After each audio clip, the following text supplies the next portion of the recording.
अवधूत चिंतन श्री गुरुदेव दत्त श्री स्वामी समर्थ महाराज की जय. तुम्हाला माहित आहे का, श्री गुरूंनी स्वतःच्या शिष्यांनाही दूर का पाठवलं होतं आणि ते वैजनाथ येथे गुप्तपणे का राहिले होते. श्री गुरुचरित्र अध्याय 15. आज आपण जाणून घेणार आहोत गुरूंच्या या निर्णयामागचं गूढ रहस्य. अध्याय 15. श्री गुरूंचे वैजनाथ क्षेत्री गुप्त वास्तव्य. श्री गणेशाय नमः. सिद्ध म्हणाला, नामधारका, तू खूप चांगला प्रश्न केलास. आता मी काय सांगतो ते लक्षपूर्वक ऐक. पूर्वी परशुरामाने समस्त पृथ्वी क्षत्रिय विरहित केली. ती ब्राह्मणांना दान देऊन तो पश्चिम समुद्रावर गेला, पण त्यानेही ब्राह्मणांचे समाधान झाले नाही. अधिक जमीन मिळावी म्हणून त्याच्यापाशी गेले. त्याचा लोभ पाहून परशुराम कंटाळला. त्याचा वास टाळण्यासाठी सागरात असलेल्या एका बेटावर जाऊन राहिला. साधूचे महात्म्य वाढले की साधू, असाधू, धूर्त, हौशे, नवशे, गवशे असे असंख्य लोक त्याच्या दर्शनासाठी गर्दी करतात. प्रत्येकाचे काही ना काही गाऱ्हाणे असते. प्रत्येकाला साधूच्या कृपेने आपली अडचण दूर व्हावी असे वाटत असते. हे चक्र कधीही थांबत नाही. वरदान देण्याचा प्रश्न नाही. योग्य कोण, अयोग्य कोण हे पाहणेच गरजेचे असते. या सर्व गोष्टींमुळे साधूला तपसाठी वेळ आणि एकांत मिळत नाही. श्री गुरु नृह सरस्वतींना एक गोष्ट चांगली माहिती होती. लोकांचा उपद्रव होऊ नये म्हणून ते वैजनाथ क्षेत्री गुप्त रूपाने राहिले.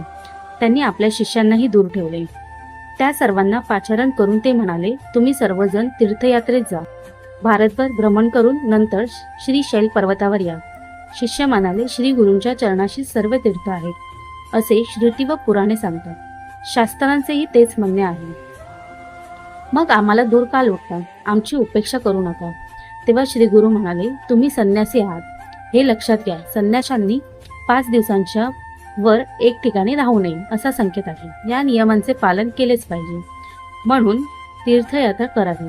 चंचल मनास आवरून ते स्थिर करावे आणि त्यानंतरच एका जागी वास्तव्य करावे. लोकोपकारासाठी अनुभव हवा. धर्माचे ज्ञानही आवश्यक आहे. म्हणूनच मी तुम्हाला तीर्थयात्रेसाठी पाठवत आहे.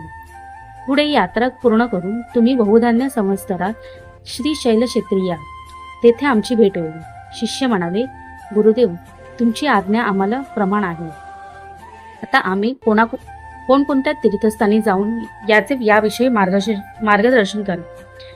श्री गुरूंनी त्या शिष्यांना प्रथम काशी क्षेत्री जाण्यास सांगितले. तेथून गंगा, यमुना, सरस्वती, करुणा, कुशावर्ती, कृष्णा, वेणी, विस्तस्ता, शरावती, मुरुवृद्धा, असिवनी, मधुमती, सुरनदी, चंद्रभागा, रेवती, शरयू, गौतमी, वेदिका, कौशिका, मंदाकिनी, सहस्रवस्त्र, पूर्ण, बहुधा, वरुणा, वैदेचनी, सन्निहिता, नर्मदा, गोदावरी, तुंगभद्रा, भीमा, अमरजा, पाताळगंगा, कावेरी, ताम्रपणी, कुम्भलमाला, पंचगंगा, मलप्रभा, श्वेतशृंगी या नद्यांना तटाक यात्रा करावयास म्हणजे अनेक तीर्थांचे दर्शन घेता येईल असे सांगितले. नदीमध्ये स्नान करावे. आजूबाजूची ग्रामे व परिसर पाहावा. प्रत्येक ठिकाणी कृष्णव्रत करावे. त्रिवेणी संगमावर स्नान व तप करावे असे सांगितले. कोणत्या दिवसात नद्यांचे पाणी मलिन असते, कोणत्या काळात नदीमध्ये स्नान करू नये, नदी स्नानासाठी योग्य नाही हे कोणत्या लक्षणांनी ओळखावे तेही सांगितले. त्यांनी आपल्या शिष्यांना नैमिषारण्य, पुष्कर, बद्री, केदार, कुरुक्षेत्र, महालय, सेतुमंत, रामेश्वर, मातृकेश्वर, कोटी, कुब्ज, कोकामुखी, प्रसाद, विजय, जगन्नाथपुरी, गोकर्ण, शंखकर्ण, अयोध्या, मथुरा, द्वारका, गया, शाळीग्राम, शबलग्राम, भीमेश्वर, कुशतपर्ण, रामेश्वर, पद्मनाथ, श्रीरंग, कुंभकोण, हरेश्वर, गाणगापूर, नृसिंह तीर्थ, चंद्रकुंड, कोल्हापूर, भिलवडी, अमरापूर, युगालय, शिल्पालय, शेषाद्री, मणिगिरी, वृषभाद्री, शीलक्षेत्र व मल्लिकार्जुन अशा अनेक तीर्थस्थानांची महती सांगून तेथे जाण्याची आज्ञा केली. श्री गुरूंचा निरोप घेऊन शिष्य यात्रेसाठी गेले. श्री गुरूंनी वैजनाथ येथेच गुप्तपणे निवास केला.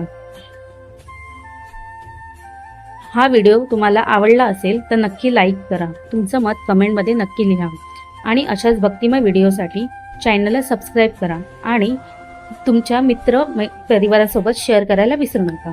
धन्यवाद. श्री स्वामी समर्थ. श्री स्वामी समर्थ. श्री स्वामी समर्थ.